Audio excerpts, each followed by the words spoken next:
పెహల్గాం ఉగ్రదాడికి ప్రతీకారం మొదలైపోయింది. పాకిస్తాన్ పీఓకేలో మిస్సైళ్లతోటి విరుచుకుపడింది భారత ఆర్మీ. ఒకేసారి 9 టార్గెట్స్ పై బాంబుల వర్షాన్ని కురిపించింది.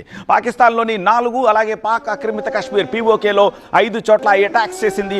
ఆపరేషన్ సింధూర్ పేరుతోటి అర్ధరాత్రి 1 గంట తర్వాత మెరుపు దాడులు చేసింది పాకిస్తాన్తో పాటు పీఓకేలో మెరుపు దాడులు చేసింది భారత్తో. పాకిస్తాన్తో పాటు పీఓకేలోని 9 ఉగ్రవాద స్థావరాలని ఇండియన్ ఆర్మీ నేలమట్టం చేసింది. ఆ స్థావరాలని చూస్తున్నాము. 8 కిలోమీటర్ల నుంచి 100 కిలోమీటర్ల రేంజ్లో మిసైళ్ల వర్షాన్ని కురిపించింది. భారత దాడుల్లో 30 మంది ఉగ్రవాదులు హతమయ్యారు. ఇండియన్ ఆర్మీ ఎక్కడ ఏ రేంజ్ వరకు దాడులు చేసింది, ఏ ఉగ్ర స్థావరాలని ధ్వంసం చేసిందో స్క్రీన్పై మీరు చూస్తున్నారు. ఎయిర్ స్ట్రైక్స్ 1 నుంచి చూడొచ్చు మీరు. ఒక సిస్టమేటిక్గా ఒక ఆర్డర్లో టాప్ నుంచి అంటే పాక్ ఆక్రమిత కాశ్మీర్ పై స్థావరం ముజఫరాబాద్ దగ్గర నుంచి మొదలుపెట్టింది.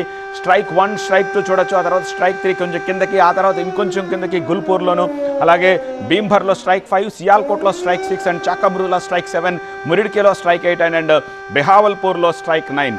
టాప్ నుంచి కిందకి ఎయిర్ స్ట్రైక్స్ చేసుకుంటూ ఈ టార్గెట్స్ అన్నింటినీ చేసింది. అత్యంత ఖచ్చితత్వంతో ఈ టార్గెట్లను ఛేదించింది Indian army.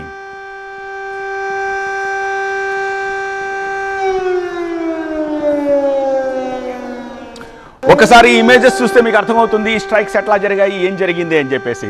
Strike number 1 Muzaffarabad. ఇది పాక్ ఆక్రమిత కాశ్మీర్ పైన ఉంటుంది, అక్కడ దానికి దగ్గరగా ఉంటుంది. ఆ పైనుంచి కింద కంట ఆర్డర్ వచ్చింది చూడండి. 1 2 3 4 5 6 7 8 9. సో ఫస్ట్ స్ట్రైక్ 120 తర్వాత ముజఫరాబాద్లో జరిగింది. స్ట్రైక్ 2 కూడా అక్కడే జరిగింది. స్ట్రైక్ 3 ఆ తర్వాత కొంచెం కింద ఉన్న కోట్లీలో, స్ట్రైక్ 4 దానికి పక్కనే ఉన్న గుల్పూర్లో, దానికి కింద ఉన్న భీంభర్లో స్ట్రైక్ 5, సియాల్కోట్లో ఇంకా కొంచెం కిందకు వస్తే 6, చాకమ్రూలా 7 అండ్ మురిడ్కేలో స్ట్రైక్ 8 అండ్ స్ట్రైక్ 9 బిహావల్పూర్లో. సో ఇట్లా పైనుంచి కిందకి టార్గెట్ని చేసుకుంటూ వచ్చారు. అండ్ 8 కిలోమీటర్లు షార్ట్ రేంజ్ అయితే 100 కిలోమీటర్స్ లాంగ్ రేంజ్. 100 కిలోమీటర్స్ అంటే పాక్ ఆక్రమిత కాశ్మీర్ దాటిపోయి పాక్లో ఉండే ఉగ్రవాద స్థావరంపై దాడి చేశారు. ఈవెన్ 100 కిలోమీటర్ దూరంలో ఉన్న టార్గెట్ని చేసింది కూడా అత్యంత ఖచ్చితంగా పిన్ పాయింటెడ్గా మన ఎయిర్ స్ట్రైక్స్ చేయగలిగాం.